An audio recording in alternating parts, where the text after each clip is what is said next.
So it's a pretty rainy day today, so that means I'm just kind of working on the inside of the bus. Now, good thing is my shower pan came in.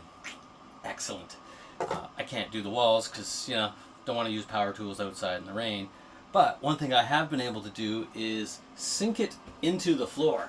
You see, I want to make sure that I have as much headroom as possible so that, the shower head is not sitting here, it's sitting here. And by removing the, cutting out the floor, removing the subfloor, and, all of the 3 inches of insulation that I have, that really gives us the ability to sink the pan.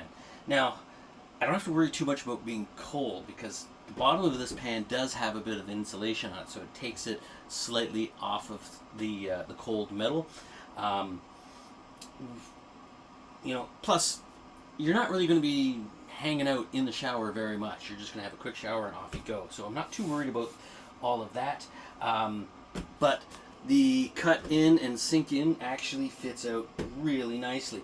There's a few things I need to do still, like obviously, cut the drain hole.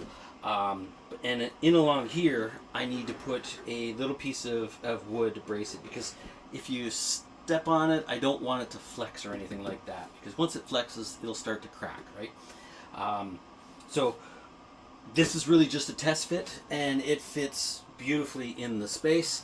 So a little later on, probably tomorrow or so, we're going to end up cutting a piece of wood for a bracket that's going to sit in here, and then we're going to be able to glue this in place and put it down. Once it's down, we can drill a hole, set the sink, the drain, finish the plumbing, as well as finish all of the wood around here, and then the finished wallboard that's going to go up.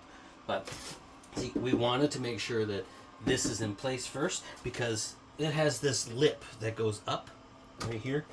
And what you want to do is, when you set the either drywall or, in my case, the plywood, it's going to overlap this, and then we're also going to run a bead of silicone, and then we're going to put the finished wallboard on there, and then a second bead of silicone.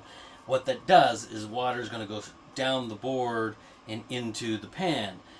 If there's ever any water here, it's not going to travel up. So having that lip underneath is what's really important to make sure that the water just kind of drains away.